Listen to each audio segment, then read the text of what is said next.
वडगाव साहित्य कला व संस्कृती मंडळाच्या वतीने आयोजित पुस्तक अभिवाचन कार्यशाळा हा नाविन्यपूर्ण उपक्रम वाचकांच्या उत्स्फूर्त प्रतिसादात पार पडला।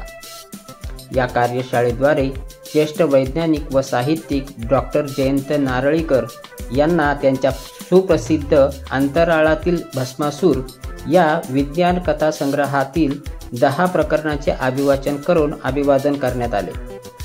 मंडळातील 10 निवडक अभिवाचक सदस्यांनी प्रत्येकी एक प्रकरण सादर केले। या कार्यक्रमाची सुरुवात दीपप्रज्वलन व लोणकर गुरुजी यांच्या गणेश स्तवनाने झाली। संस्थेचे अजित देशपांडे यांनी प्रास्ताविक करत अभिवाचनाची संकल्पना, त्यांचे महत्त्व व नारळीकर यांना श्रद्धांजली वाहण्यामागील प्रेरणा सांगितली। संभाजी मोरे यांनी डॉक्टर नारळीकर यांचे जीवन कार्य आणि विज्ञानवादी दृष्टिकोन यावर भाष्य केले। ज्येष्ठ साहित्यिक प्रभाकरजी ओवाळ यांनी मंडळाच्या भावी योजनांची माहिती दिली। संस्था भविष्यात अशा अनेक कार्यशाळांचे आयोजन करणार असून त्यातून नव्या पिढीला साहित्य कले या विषयी आवड निर्माण होणार आहे असे प्रतिपादन केले। संस्थेचे शिवानंद कांबळे यांनी संस्थेचे ध्येय, धोरणे व संस्थेचे उपक्रमाची यांची माहिती सांगून आभार प्रदर्शन केले। या कार्यक्रमाला वडगावचे प्रथम नगराध्यक्ष मयूर ढोरे यांनी शुभेच्छा दिल्या व वडगावमध्ये उभी राहत असलेल्या सांस्कृतिक चळवळीबद्दल आनंद व्यक्त केला आणि या उपक्रमांना सर्वतोपरी सहकार्य करण्याचे आश्वासन दिले। दुसऱ्या सत्रात अभिवाचन सादरीकरण झाले। 10 अभिवाचक सदस्यांनी सादर केलेल्या प्रकरणे अशी: शिक्षणामध्ये इन्कम मिळालेलं आणि सँडविच एशिया प्रायव्हेट लिमिटेडमध्ये मॅनेजर म्हणून टॅक्स बघतो। साहित्याची आवड आहे म्हणून घोषवार सांगतो। विज्ञान युग आणि विज्ञान साहित्य असा विषय मला मिळालेला आहे। मग अजितदादाने आपल्याला मार्गदर्शन करताना सांगितलं की पुढे आपला लेख पाहिजे किंवा काय एक्सपेक्टेशन ॲक्च्युली आहे, तर तेच एक्सपेक्टेशन नारळीकर सरांनी या लेखामध्ये दिलेलं आहे। विज्ञान युग आणि विज्ञान साहित्य ह्याच्यामध्ये घोषवार असं की त्यांचं म्हणणं असं आहे की ज्या भाषेमध्ये सगळ्या प्रकारचं साहित्य तयार होतं आणि सगळ्या प्रकारच्या सामाजिक पैलूंना जी भाषा स्पर्श करते ती भाषा समृद्ध आहे। तर त्यांचं म्हणणं असं आहे की इंग्रजी भाषा त्या मानाने जास्त समृद्ध आहे। म्हणजे आपण जर हॅमलेट वगैरे बघितलं किंवा म्हणजे शेक्सपियर वगैरे बघितलं तर शिवाजी महाराजांच्या जन्माच्या आधीपासून शेक्सपियरने लिहून ठेवलेलं आहे सगळं, तर त्या भाषेमध्ये जास्त समृद्ध करणारे पैलू आहेत इन कम्पॅरिझन ऑफ मराठी। तर त्यांचं असं म्हणणं आहे की विज्ञान साहित्य आणि विज्ञान युग जे आहे तर त्या मानाने विज्ञान साहित्य मराठीमध्ये फार कमी आहे। जे आता आपण वाचतोय ते त्यांचंच साहित्य, असं बाकीच्या साहित्यिक लोकांनी लिहावं आणि विज्ञान युगाच्या ज्या गोष्टी त्या समृद्ध कराव्यात असं त्यांची अपेक्षा आहे। तर 1-2 फक्त मी हे वाचतो त्याच्यात थोडंसं क्लिष्ट आहे पण थोडं कॉन्सन्ट्रेट करून ऐकावं। कुठल्याही भाषेतले साहित्य ती भाषा वापरणाऱ्या समाजातील घडामोडींनी प्रभावित झालेली असते। साहित्याचा काही विषय असो ते लिहिणारा त्याच्या भोवतालच्या परिस्थितीपासून अलिप्त राहू शकत नाही। एखाद्या पुस्तकात प्रस्तावनेमध्ये ह्या घटनेतील किंवा या पुस्तकातील घटना व पात्रे हे काल्पनिक असून त्यांचा प्रत्यक्षाशी काही संबंध नाही असे विधान लिहिलेले असते किंवा आपल्याला ते सापडतं, पण त्यांनी कायद्याचे समाधान होत असे। पण लेखकाने जेव्हा आत्मपरीक्षण केले त्याला त्या विधानात तितके काही तथ्य आहे असे आढळून येईल असे मला वाटत नाही। परंतु याचा अर्थ असा नव्हे की सामाजिक घडामोडींचे संपूर्ण प्रतिबिंब साहित्यात उमटते। एखादी भाषा पुष्कळ विकसित झालेली असेल तर समाजाचे बहुतेक पैलू त्यात उमटतात, परंतु काही महत्त्वाचे पैलू त्या भाषेकडून उपेक्षिले जातात। त्या बाबतीत तिला असमृद्ध असं समजलं पाहिजे। अशा मानदंडाद्वारे आपण असे म्हणू शकतो की इंग्रजी भाषा ही मराठी भाषेपेक्षा अधिक समृद्ध आहे असं नारळीकर सांगितलं।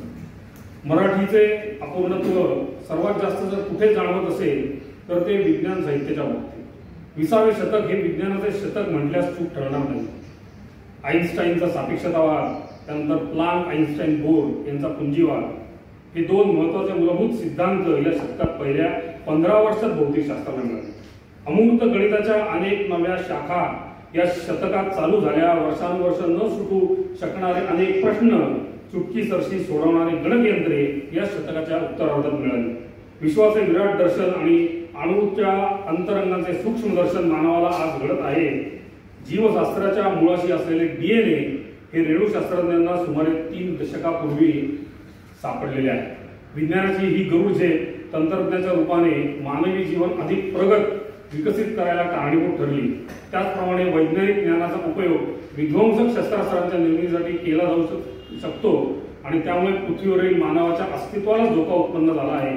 त्या कुठल्याही किंवा त्या पूर्वीच्या शतकांच्या कुठल्याही देशाचा इतिहास पाहावा, हा सध्याच्या शतकात मानवी जीवनात आणि सामाजिक परिस्थितीत जितके परिवर्तन घडते तितके पूर्वी कधीच घडले नव्हते.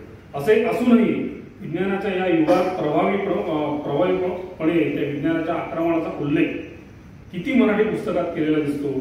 मराठी विज्ञान साहित्य लेखन जवळजवळ नगण्यच आहे. विज्ञान साहित्य म्हणजे काय? वैज्ञानिक संशोधनाचे प्रबंध किंवा एखाद्या विषयातील पोट शाखेत जागतिक स्तरावरील संशोधनाचा आढावा यांना मी विज्ञान साहित्यात धरत नाही. परंतु एखादा वैज्ञानिक शोध जनसामान्यांपर्यंत पोहोचवण्यासाठी लिहिलेले लेख मी विज्ञान साहित्यात धरतो आणि पकडतो. अर्थात एखाद्या वैज्ञानिक कल्पनेला मुळाशी धरून त्याभोवती रचलेली कथा किंवा कादंबरी मी विज्ञान साहित्याचा भाग म्हणून मानलं तर त्याबद्दल कोणाचा आक्षेप असेल.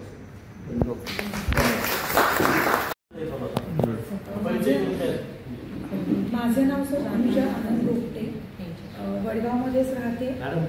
थोडासा आवाज बोला. माझं नाव सौ अनुजा आनंद गोपटे, वडगावमध्येच राहते. एका ठिकाणी जॉब करते. आवड आहे वाचनाची, साहित्याची, कलेची. त्याच्यात फार काही असं केलेलं नाही आहे सांगण्यासारखं, त्यामुळे बाकी काही सांगत नाही. मला जो टॉपिक दिला आहे, जे प्रकरण दिलं आहे ते आहे हिमप्रलय. त्याच्याबद्दल सांगायचं म्हणजे असं की जे द्रष्टे, संशोधक, लेखक, वैज्ञानिक जे होऊन गेले, डॉक्टर जयंत नारळीकर, ते जे न देखे रवी ते देखे कवी या उक्तीप्रमाणे खूप पुढचं काहीतरी बघू शकतात किंवा बघू शकत होते. साहित्यिक आणि वैज्ञानिक मला असं वाटतं असे काळाच्या पुढचे बघणारे असतात. त्यामुळे काही गोष्टी वैज्ञानिक पाया घेऊन, वैज्ञानिक कथा म्हणजे माझ्या समजुतीप्रमाणे किंवा माझ्या ज्ञानाप्रमाणे वैज्ञानिक कथा म्हणजे अशा असतात की बेस त्याला असतो एखाद्या प्रत्यक्ष विज्ञानातला सिद्धांताचा, आणि त्याचं थोडंसं एक्सटेन्शन किंवा एक्झॅग्रेशन हे पुढच्या काळामध्ये काय होऊ शकतं अशा प्रकारे ती कथा लिहिलेली असते. तर तशाच प्रकारची एक हिमप्रलय ही कथा आहे डॉक्टर जयंत नारळीकरांची. ही त्याच्यामध्ये पृथ्वीचं ग्लोबल वॉर्मिंगमुळे किंवा ओव्हरऑल पोल्युशन आणि अशा अनेक गोष्टींमुळे जे काही तापमानामध्ये वाढ होते आहे आणि त्यामुळे जे हिमनग जे वितळतात किंवा त्याच्याच ऑपोजिट जी दुसरी परिस्थिती होऊ शकते ती म्हणजे प्रचंड हाडं गोठवणारी थंडी पडू शकते. तर तशा प्रकारे एक कल्पना करून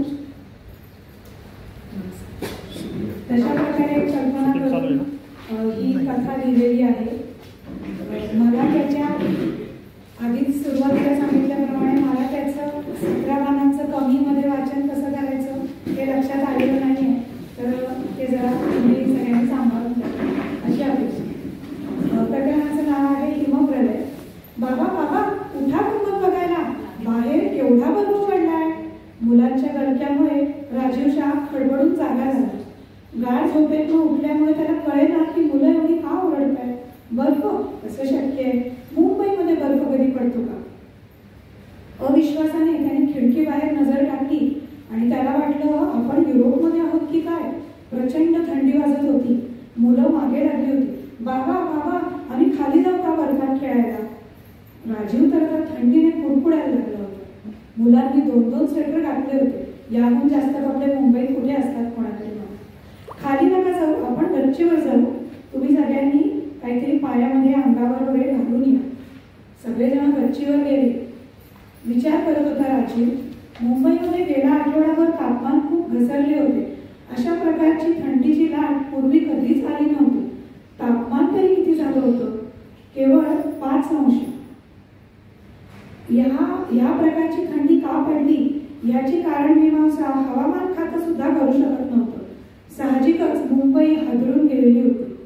3ऱ्या मजल्यावरच्या ब्लॉकवरच्या गच्चीमध्ये सर्वजण गेले. जपून जा, घसरा सांभाळा असं सांगत राजीव मुलांच्या मागे गेला. गच्चीतून बघितलं तर कोणाला वाटलंच नसतं की ही मुंबई आहे. सर्वकडे सर्व बाजूला पांढरी शुभ्र बर्फाची चादर पसरलेली होती. रेल्वे मार्ग शांत होता. राजीव विचार करू लागला, नाहीतरी सेंट्रल रेल्वेला बंद पडायला काय कारण लागतं. राजीवचे विचार वेगाने भूतकाळात धावत गेले. आपण आज एक पैज हरलो. मुंबईत बर्फ पडेल का असा पैजेचा प्रश्न होता. त्याला आठवलं, आपण म्हटलं कालत्रयी शक्य नाही, मुंबईत बर्फ शक्यच नाही. पण वसंत म्हणाला होता पुढच्या 10 वर्षात हे नक्की घडून येईल. त्याच्या नजरेपुढून तो प्रसंग सरकला. 5 वर्षांपूर्वीचा प्रसंग. वॉशिंग्टन मधील भारतीय राजदूतांकडची मेजवानी. या समारंभाला थोडीफार प्रसिद्धी मिळावी म्हणून भारतीय वृत्तपत्रांचे बातमीदार बोलावले होते. भोजनापूर्वीच्या पेयपानात राजीव उत्साहाने भाग घेत होता. इतक्यात कोणीतरी उद्गारले, आत्ताच टेलेक्सवरून संदेश आला, ज्वालामुखी पुन्हा प्रज्वलित झाला आहे. बापरे, गेल्या 3 महिन्यात हा 4था ज्वालामुखी. पृथ्वी मातेच्या पोटात कसलं अपचन होत आहे. वसंत एकदम बोलून गेला, पृथ्वीच्या पोटात काय होतंय यापेक्षा पृथ्वीच्या पाठीवर काय चालू आहे ह्याकडे आपण लक्ष पुरवलं पाहिजे. ज्वालामुखीतून बरंच बाहेर पडतं, बऱ्याच गोष्टी बाहेर पडतात. सगळ्याच गोष्टी काही जमिनीवरच पडतात असं नाही, काही वरच्या वातावरणात मिसळतात. त्यांच्यामुळे निसर्गाचा समतोल ढासळेल की काय अशी मला शंका आहे, संशय येतो. पण तो समतोल जाईल तरी कुठल्या प्रकारे?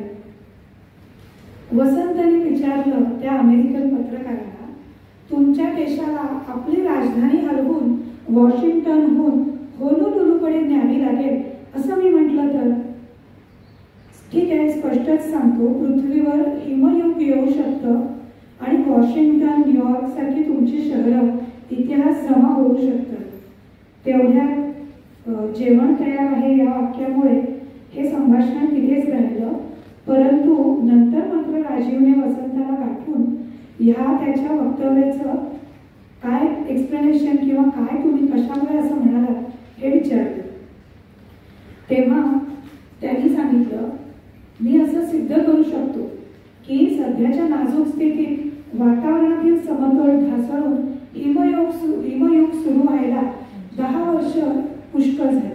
पण मिस्टर शहा, तुम्ही घाबरण्याचं कारण नाही, कारण तुम्ही मुंबईमध्ये सुरक्षित असाल. मी रोहिणी मोरे, माउंट सेंटन हायस्कूल या शाळेमध्ये मी शिक्षिका आहे आणि छोट्या मोठ्या कविता, लेख वगैरे असं लिहायला सुरुवात केली. तर या ठिकाणी अभिभाषणासाठी सरांनी मला जो टॉपिक दिला होता तो प्रकरण 4 स्फोट. याच्यामध्ये 3 विभागामध्ये हे प्रकरण विभागलेलं आहे, भूतकाळ, वर्तमान काळ आणि भविष्यकाळ. त्याच्यातील मी भविष्यकाळ हा टॉपिक निवडलेला आहे. याचं कारण असं की जो सारांश आहे या प्रकरणाचा तो भविष्यकाळ या टॉपिकमध्ये त्यांनी थोडासा कव्हर करण्याचा प्रयत्न केलेला आहे. तर सुरू करण्या अगोदर मी थोडंसं त्याची पार्श्वभूमी सांगते, म्हणजे तुम्हाला पुढचं समजेल काय आहे. या ठिकाणी भारताचा राजा सम्राट हर्षवर्धन आणि त्या ठिकाणी बौद्ध धर्माच्या महायान पंथाचे जे प्रमुख होते भिक्खू सारिपुत्त, या दोघांचा संवाद दाखवलेला आहे. भिक्खू सारिपुत्त यांनी आकाशामध्ये तारा बघितला आणि त्याचा स्फोट होताना असं त्यांच्या निदर्शनास आलं. तर ही गोष्ट भविष्यासाठी खूप अवघड आहे असं त्यांच्या लक्षात आलं की धोकादायक आहे आणि आपला जो भारताचा सम्राट आहे त्या सम्राटाच्या कानावर ही गोष्ट घातली पाहिजे की जेणेकरून ती पुढे काहीतरी त्याच्यावर उपाययोजना करतील असं त्यांच्या मनात आलं. म्हणून ते त्या सम्राटाकडे आले आणि सांगितलं की असं असं आहे. तर त्यावेळेला त्या सम्राटाने त्यांना असं सांगितलं की आता पुढं नेमकं करायचं काय किंवा ह्याच्यातून तर अंतराळातलं थोडंसं निरीक्षण त्यांना करायला सांगितलं, इथून पुढं काय होतंय त्या ताऱ्याच्या बाबतीत वगैरे. तर निरीक्षण करून त्यांनी त्यांच्या ज्या काही नोंदी होत्या त्या लिहून ठेवल्या आणि ते त्यांनी पुढच्या भविष्यासाठी त्याचा काय उपयोग होईल वगैरे हे त्यांनी भविष्यकाळ या भागामध्ये दाखवले. तर तिथूनच मी सुरुवात करते भविष्यकाळ या पार्ट.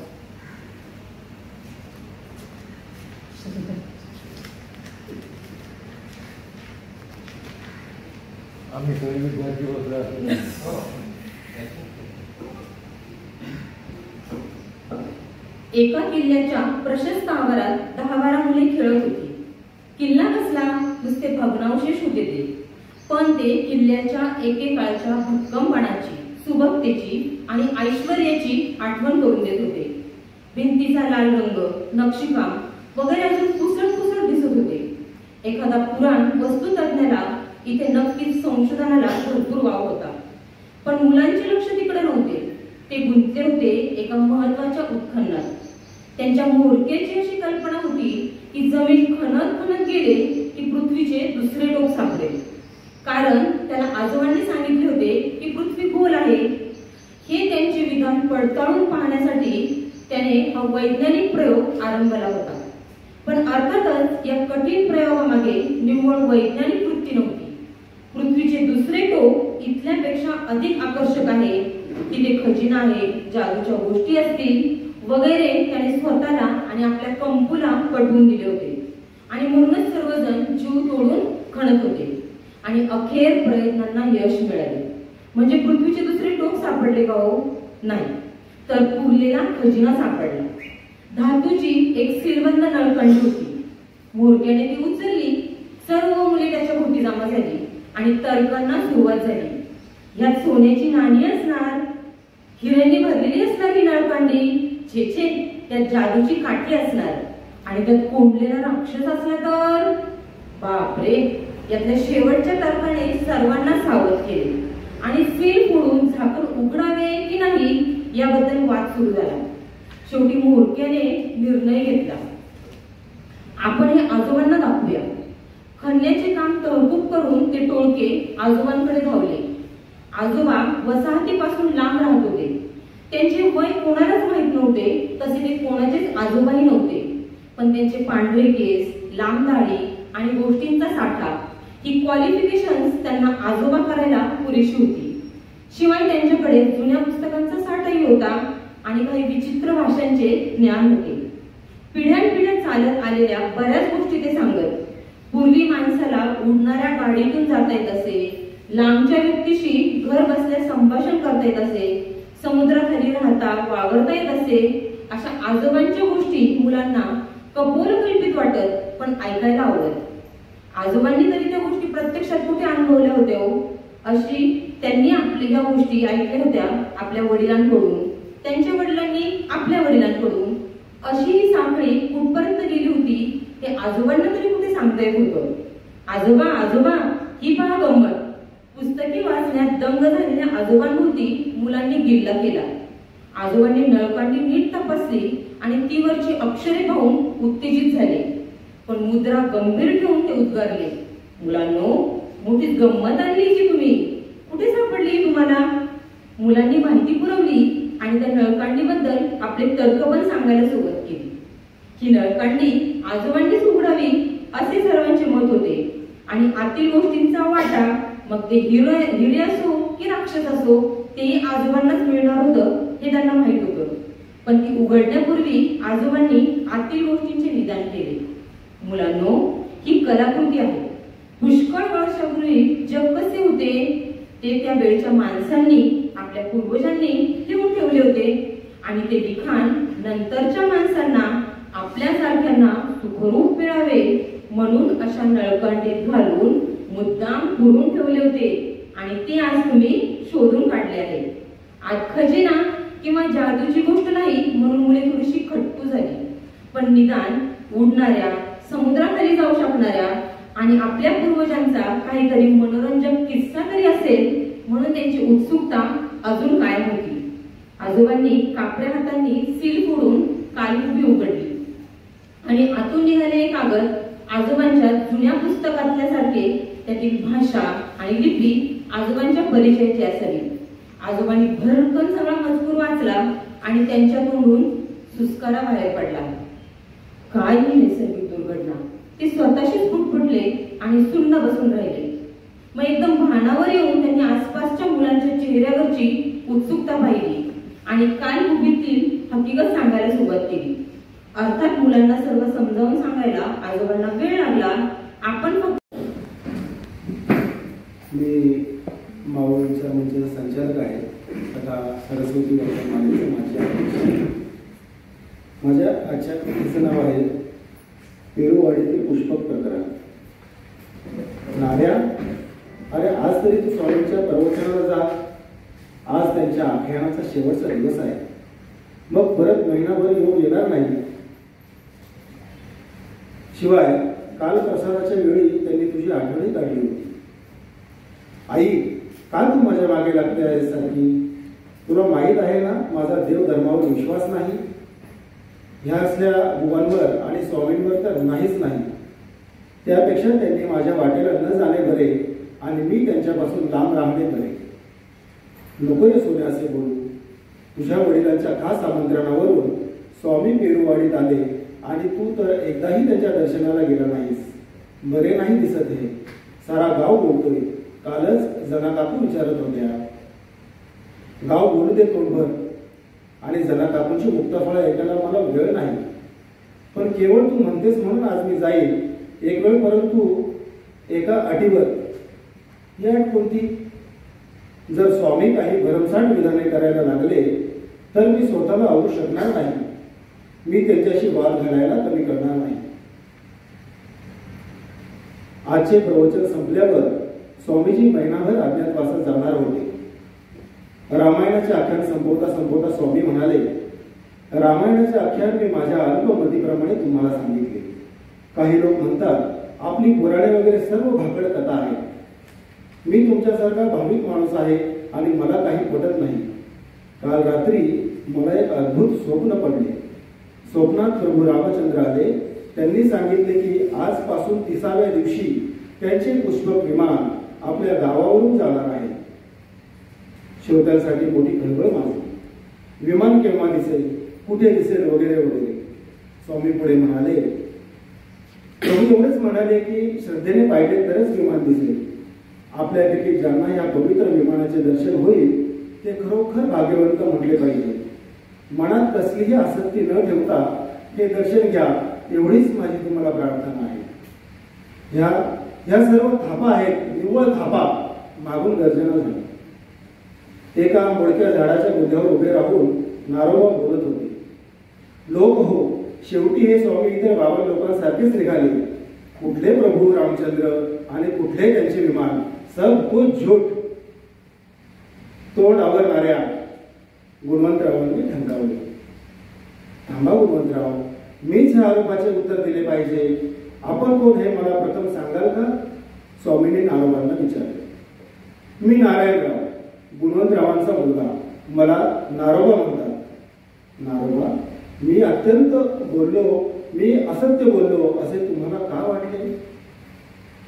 कारण ज्या विधानाचा खरे खोटेपणा तपासता येत नाही अशा विधानाला विज्ञानात स्थान नसते.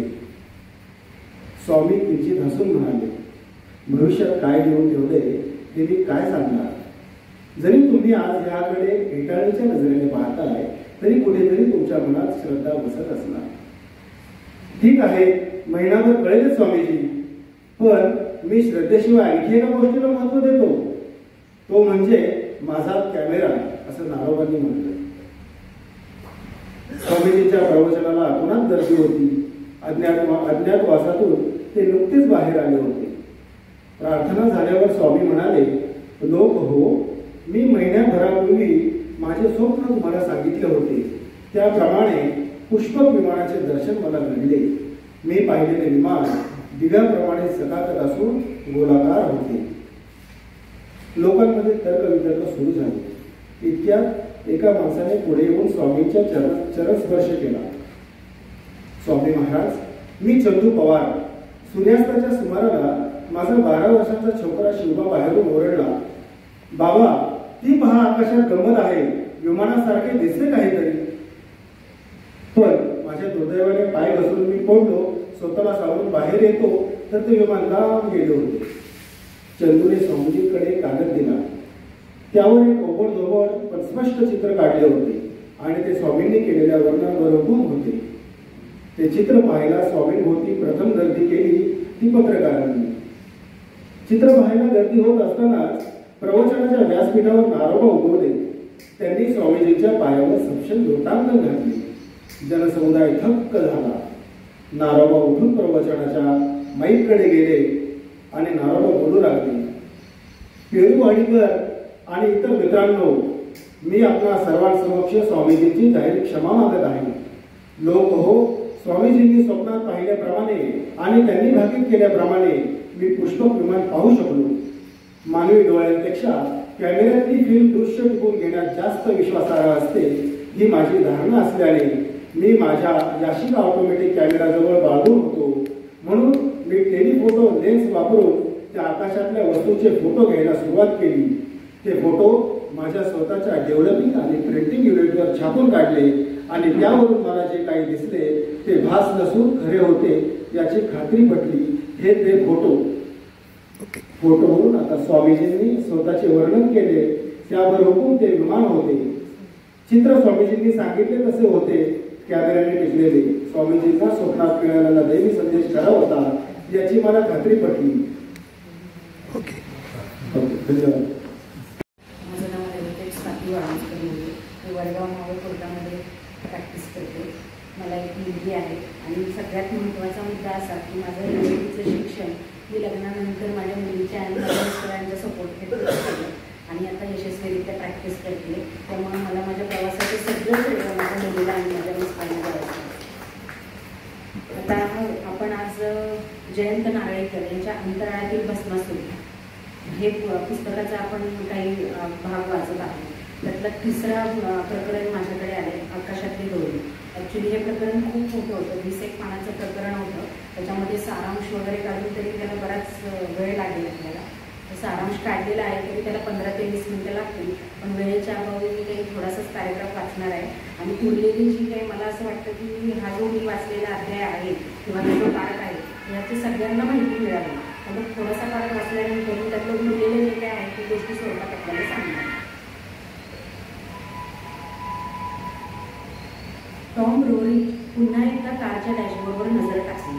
त्याच्या अंदाजाप्रमाणे एल पासो अजून 37 मैलांवर होते. टेक्सास हे अमेरिकेतले अफाट पसरलेले स्टेट आहे. या भूगोलाच्या बाहेर त्याला प्रथमच जाणवलं होतं. तशी टॉमला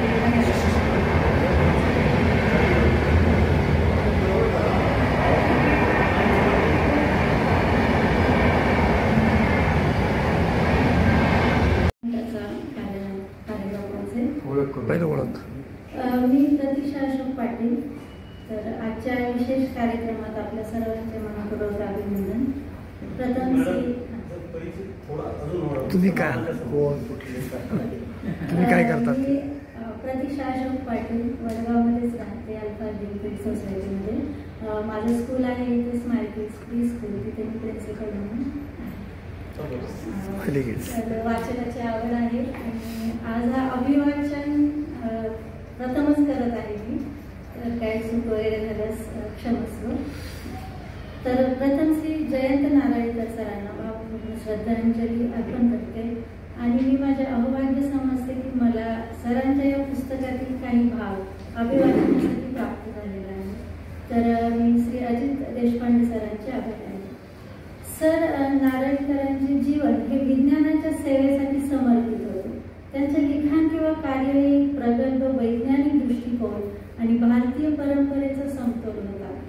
तर सरांच्या अंतराळातील भस्मासूर या पुस्तकातील प्रकरण 7 मी आपणापुढे अभिवाचनासाठी प्रस्तुत करण्याचा प्रयत्न करते. यामध्ये नारद मुनी आणि विष्णुदेव यांचा संवाद दिलेला आहे. तर आपल्याकडे वेळ कमी असल्यामुळे एक थोडंसंच मी तुम्हाला वाचून दाखवते.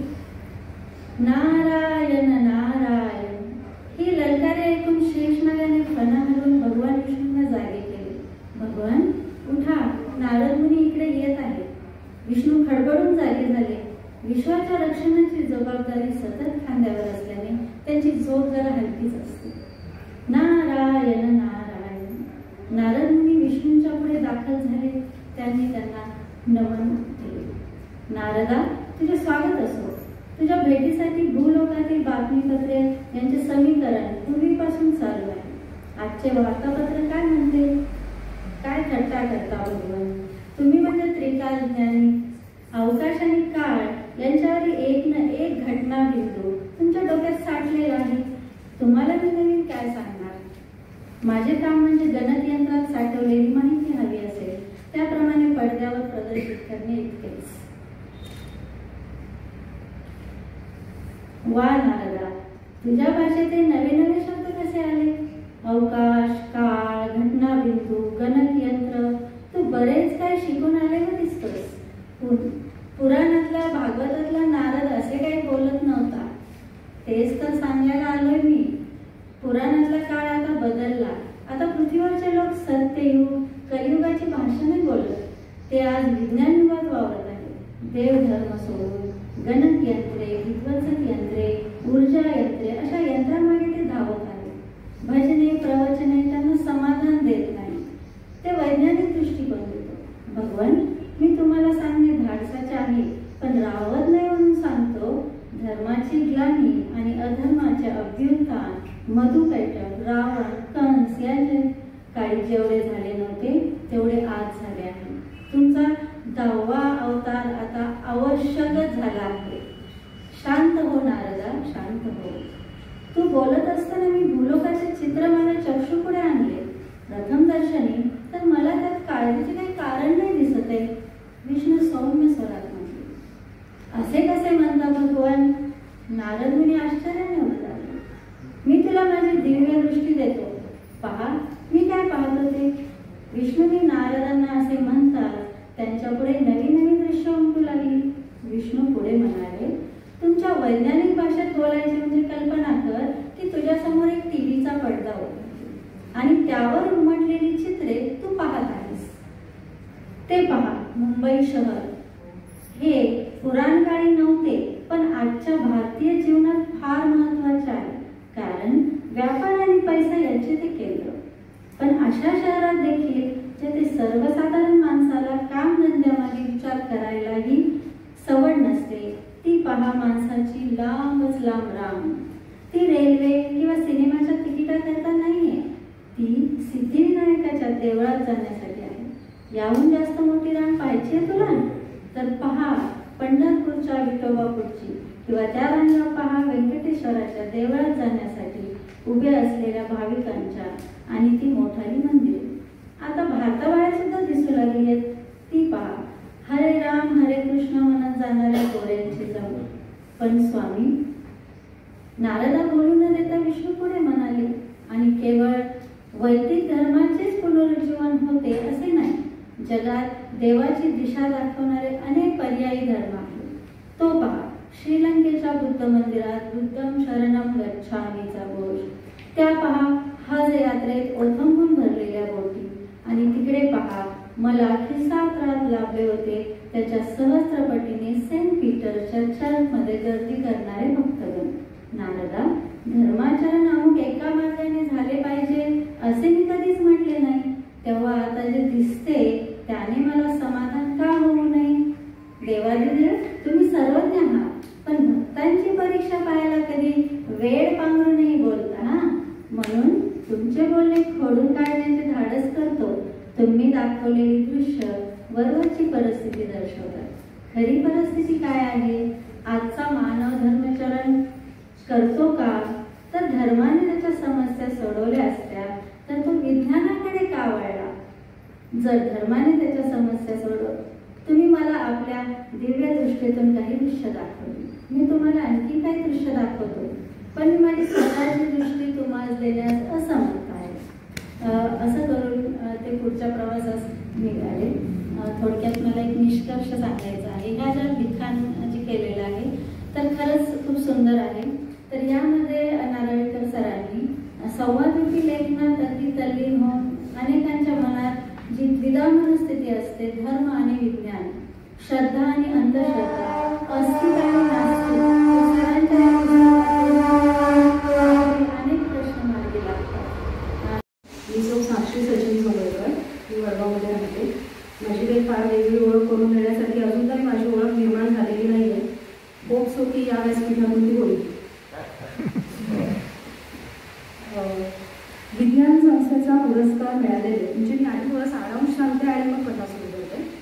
विज्ञान संस्थेचा पुरस्कार मिळालेले मोठे वैज्ञानिक आदित्यराव आणि त्यांचा एक बालमित्र शेतकरी असणारा तुषार, अशा 2 व्यक्तींशी एका महिला पत्रकारांनी साधलेला संवाद आणि त्यातून त्यांना पडलेला प्रश्न मांडणारी डॉक्टर जयंत नारळीकर यांच्या अंतराळातील भस्मासूर या कथासंग्रहातील कथा खरा वैज्ञानिक बोल.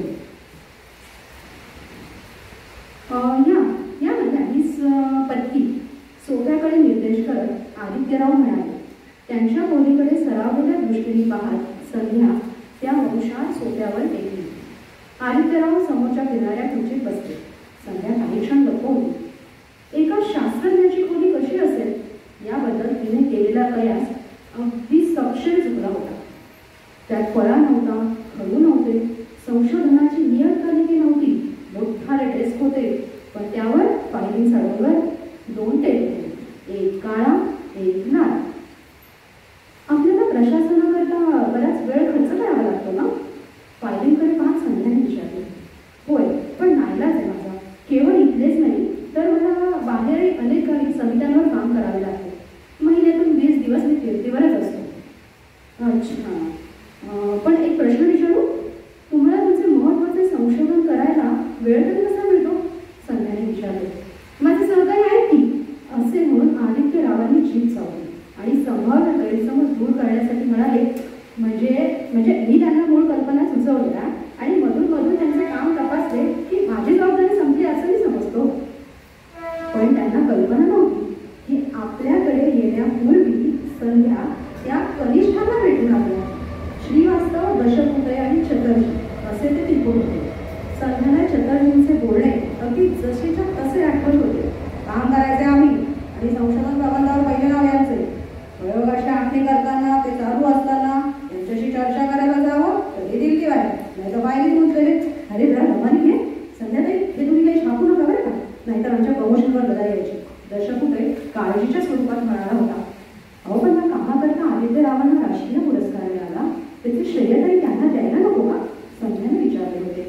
तेव्हा श्रीवास्तव निश्चितपणे हसून म्हणाला होता, मिस पत्की, हे राष्ट्रीय पुरस्कार कसे दिले जातात यावर तुम्हाला लेखच काय, लेख मला लिहिणे इतकं मान नसायला मिळू शकेल. तुम्हाला गंमत म्हणून सांगतो, जेव्हा तुम्ही आमच्या सरांना भेटायला जा तेव्हा त्यांना त्यांच्या शोधाबद्दल विचारून बघा. जास्त खोलात शिरला तर ते सर्व तपशील आम्हा तिघांना विचारा म्हणून सांगतील आणि ते तसे नाही म्हणाले ना तर मी माझं नाव बदलेल. ते संभाषण आठवून आता आदित्यरावांना त्यांच्या शोधाबद्दल संध्या विचारणार इतका त्यांचा लाल फोन वाजला. रिसिव्हर उचलून काही वेळ कपावर आठ्या घालून ते म्हणाले, पाटील, कोण हा पाटील आणि अचानक कसा उगवला? आगाऊ भेटीची वेळ न ठरवता मी काही भेटत नसतो. कोण कुशाबा? अच्छा, तो कुशाबा. बरोबर, पाठवून दे त्याला. आता जो आतमध्ये आलाय तो आदित्यरावांचा बालमित्र शेतकरी कुशाबा. त्यांच्या आणि त्यांची थोडीफार चर्चा होते. ती चर्चा मी आता काही वाचून दाखवत नाही. म्हणजे तो बालपणी त्यांचा मित्र होता. कॉलेजमध्ये त्यांनी गमती जमती केलेल्या असतात. आदित्यराव मॉनिटर असतात, त्यांना बऱ्याच वेळा वाचवतात त्या पद्धतीने. आता आपण जाऊयात कुशाबांच्या, म्हणजे जे कुशाबांची त्यांची चर्चा झाली संध्यांची, तिथे जाऊया.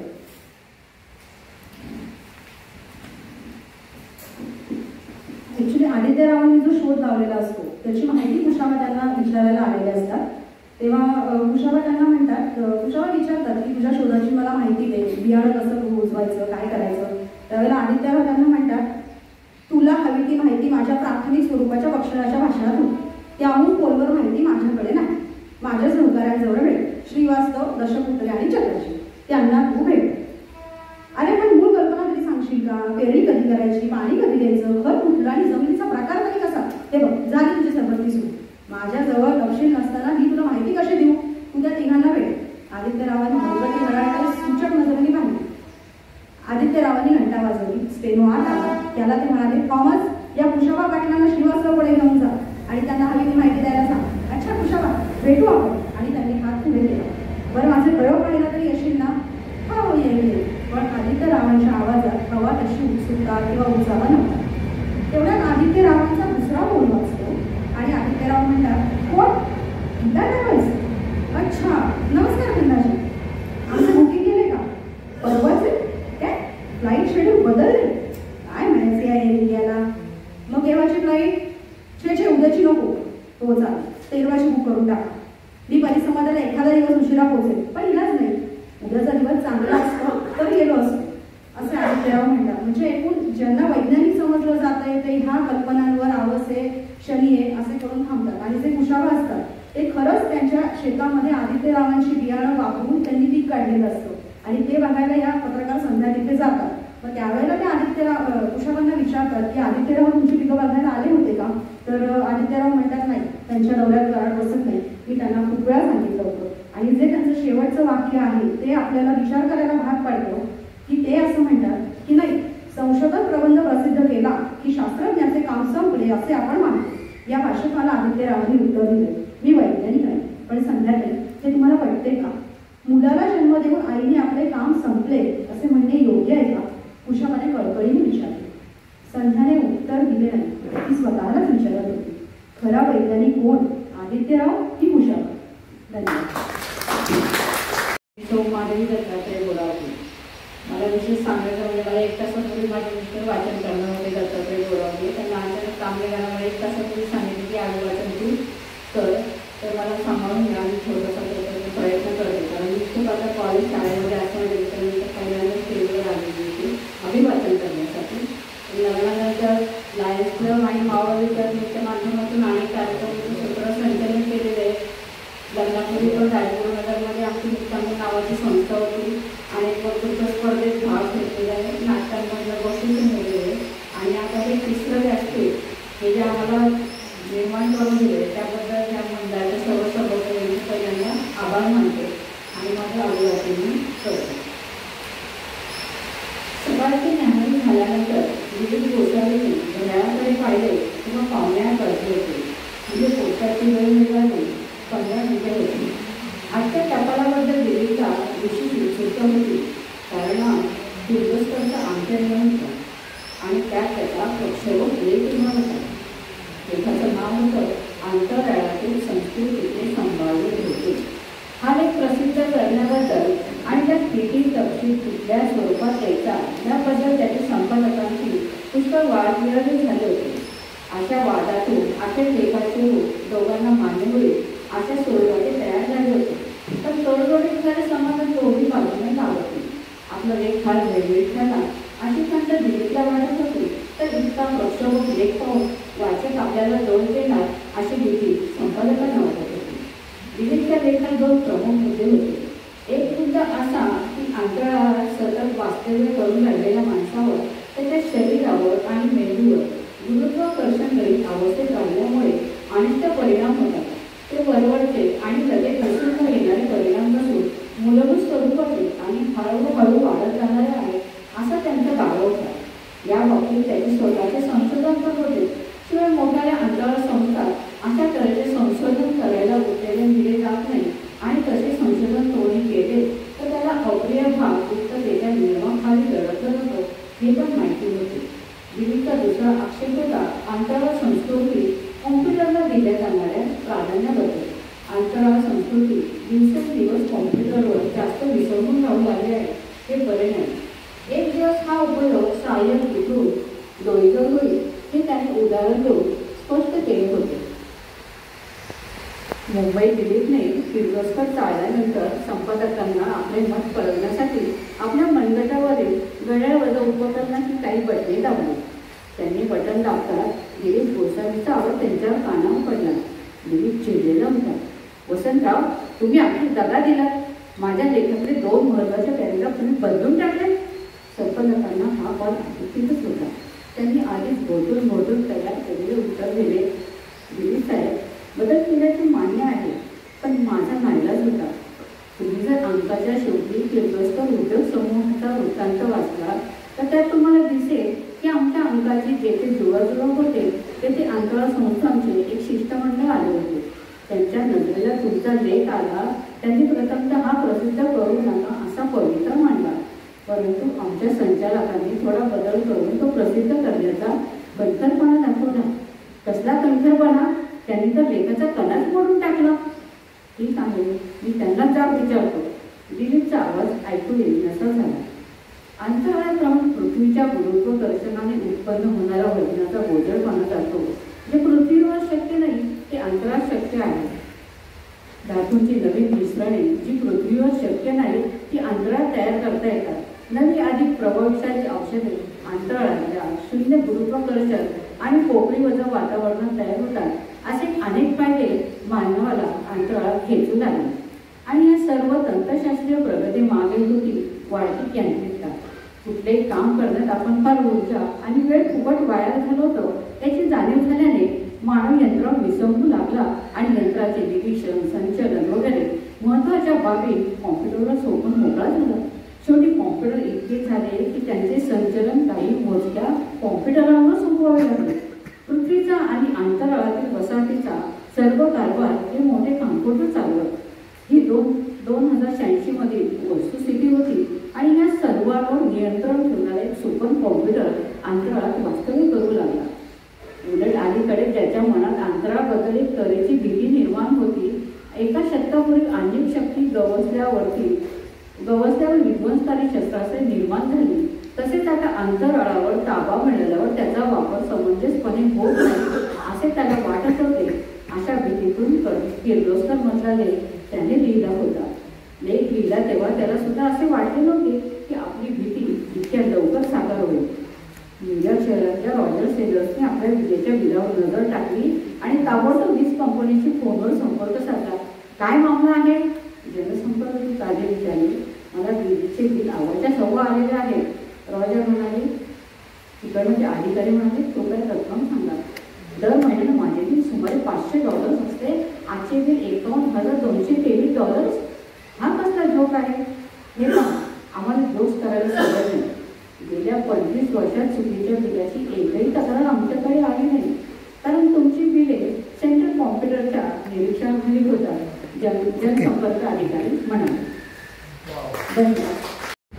टॉम रोनिचने पुन्हा एकदा कारच्या डॅशबोर्डवर नजर टाकली। त्याच्या अंदाजाप्रमाणे एल पासून अजून 37 मैलांवर होते। टेक्सास हे अमेरिकेतील एक अफाट पसरलेले स्टेट आहे। या भूगोलातल्या वाक्यातले सत्य त्याला प्रथमच जाणवत होते। तशी टॉमनं एकट्यानं शेकडो मैल मोटार अनेकदा हाकली असेल, पण आज त्याला शेजारी एखादी सोबती पाहिजे असं सारखं वाटत होतं। निदान गेले 200 मैल तरी, कारण रस्ता सरळ जवळजवळ निर्मनुष्य असलेल्या भागातून जात होता। चालकाला विरंगुळा मिळण्यासारखं काहीच नव्हतं। अशा ठिकाणी मोटार बिघडली तर गेला 1 तास सतत कार चालवल्यामुळे होणारी मानसिक थकावट टॉमला प्रकर्षाने जाणवायला लागली होती। एकीकडे एल पासोचा टप्पा शक्य तितक्या लवकर गाठावा ही इच्छा आणि मध्येच थांबून विश्रांती घेतल्यास आपणास झोप लागली तर ही भीती, आणि दुसरीकडे आपल्यात सुरक्षितपणे कार चालवण्याची पात्रता आहे का ही वाढती शंका। रस्त्यातले लहानसे वळण न दिसल्याने टॉमची कार एकदम शेजारच्या सॉफ्ट शोल्डरवर गेली आणि त्याने सुरक्षिततेच्या दृष्टीने गाडी बाजूला घेण्याचा निर्णय घेतला।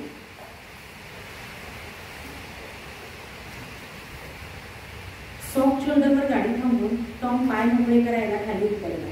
सूर्यास्त नुकताच झालेला होता।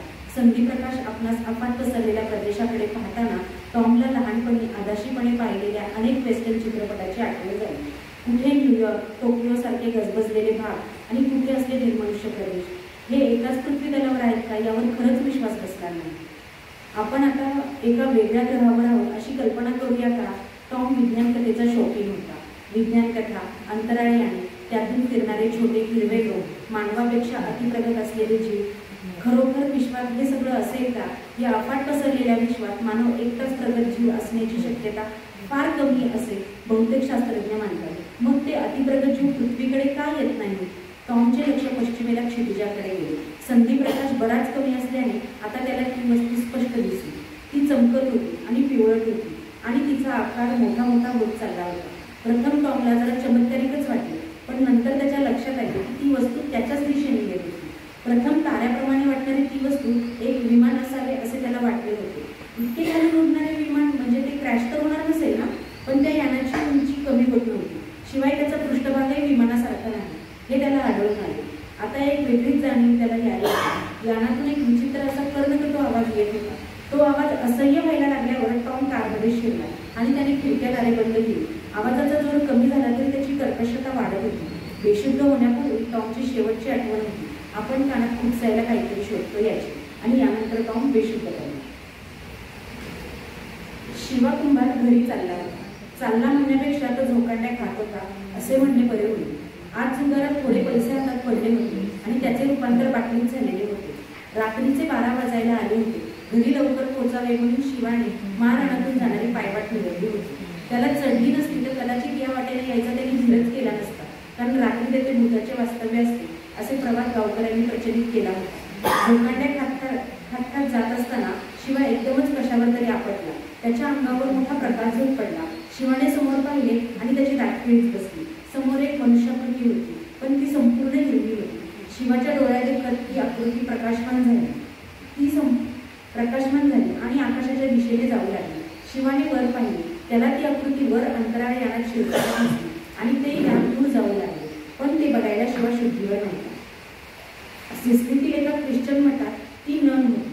बिचारी लहानपणापासून मुक्ती होती, पण आपल्या सुरेख हस्ताक्षराने आणि चित्रकलेने ती कुणाशीही उत्तम संभाषण करू शकते. तरी नैसर्गिक उणिवेची सारखी जाणीव असल्यामुळे ती काय ते एकलकोंडी असेल. मठातल्या जोगीने तिला सिस्टर मरिया म्हणून. तिचे खरे नाव देवास ठाऊक, कारण ती पोरकी पोर म्हणून ती 2 महिन्याची असताना मठाच्या दाराशी सापडली होती. आज रात्री मात्र काहीतरी वेगळेच घडले. नेहमीप्रमाणे एकटी फिरून मरिया परत आली. ती थेट मदर सुप्रियरकडे गेली. कधी नव्हे ती ही मुलगी आपण भेटायला आली याचे मदरला आश्चर्य वाटले. तिने मरियाला बसवून विचारले, मुली का आलीस? मरियाने जवळ नेहमी असलेले कागद काढले आणि त्यावर लिहायला सुरुवात केली. तिला आज काही विशेष दिसले होते. तिने चित्रे काढून आपले अनुभव सांगितले. मदर सुप्रियरने ते वाचून अविश्वासाने डोळे मोठे केले, पण त्यावेळी माळेचा क्रॉस तिने हातात धरला. आता मला सांगायचं आहे तुम्हा सर्वांना की हे 3 आपण वेगवेगळे प्रसंग पाहिले. हा एक ड्रायव्हर आहे रोहरीश नावाचा, त्याचा एक प्रसंग पाहिला. त्याच्यानंतर आपण शिवा कुंभार म्हणून एक माणूस आहे, त्याचा एक प्रसंग पाहिला. आणि त्याच्यानंतर ही मरिया म्हणून जी नन आहे तिचा एक प्रसंग पाहिला. तर हे 3 प्रसंग आपल्याला असं अधोरेखित करतात की अंतराळ यानं जी आहे तर ती ह्या तिघांनीही अंतराळ यानं पाहिलेली होती वेगवेगळ्या ठिकाणी वेगवेगळ्या भागांमध्ये. पण ही अंतराळ यानं त्यांच्या जवळ येत होती, त्यांनी जवळून पाहिली होती, पण नक्की ते काय आहे किंवा त्याचा संदर्भ त्यांना जोडता येत नव्हता. आणि त्याच्या प्रकाशाने आणि त्याच्या आवाजाने ते अक्षरशः बेशुद्ध पडले आणि नंतरचं त्यांना काही आठवलंच नाही. पण हे सगळं वेगवेगळ्या वृत्तपत्रांमध्ये वेगवेगळ्या देशांमध्ये छापून येते. आता ह्याच्यानंतरची खूप मोठा पॅसेज आहे हा, पण हा सांगायला आपल्याला वेळ नाही आहे, पण मी गोष्टी रूपात आपल्याला असं सांगते की ह्याच्यामागे ही सगळी अमेरिकेतली कथा आहे. आणि याच्यामध्ये असं झालं होतं की अमेरिकेतले जे मोठमोठे शास्त्रज्ञ होते तर त्यांच्या काही टोळ्या होत्या आणि अमेरिकेतले जे प्रेसिडेंट होते त्यावेळेचे तर त्यांच्या सहयोगाने जे अंतराळ यानं जात होती, अंतराळ यानाचं उड्डाण होत होतं, त्यांच्या मोहिमा होत होत्या. तर छोट्या मोहिमा त्यांच्या झाल्या की त्या शास्त्रज्ञ त्या मोहिमांमधून अंतराळ यानात गेले की काही ठिकाणी त्यांना हायजॅक केलं जायचं आणि हायजॅक करून त्यातले शास्त्रज्ञ असतील तर त्यांना उतरवलं जायचं त्यातनं आणि त्यांना एका अज्ञातवासामध्ये ठेवलं जायचं आणि त्यांना असं सांगितलं जायचं की आपण देशसेवा करतोय आणि देशसेवेतनं आपल्याला काही वेगळी कामं त्यांच्याकडनं करून घेतली जात होती. तर अशी ही 3 ठिकाणी हे जे पाहिलेलं होतं तर अशा प्रकारे 4 अंतराळ यानाची उड्डाणं झालेली होती आणि त्यातले 4 अंतराळ यानातले शास्त्रज्ञ आणि तंत्रज्ञ वेगवेगळ्या ठिकाणी उतरवून त्यांच्याकडनं इलिगल कामं केली जात होती. आणि त्याच्यानंतर 5वा जो रॉजर म्हणून एक जो या कथेतला पात्र आहे तर त्याला याची पुसटशी कल्पना आलेली होती की मी जर कधी आता अंतराळ यानात पुढच्या प्रवासासाठी गेलो तर मला यातनं परत मी काही येणार नाही पृथ्वीवरती आणि हे जे अगोदरचे जे गेलेले आहेत त्यांच्याप्रमाणे माझा सुद्धा कुठेतरी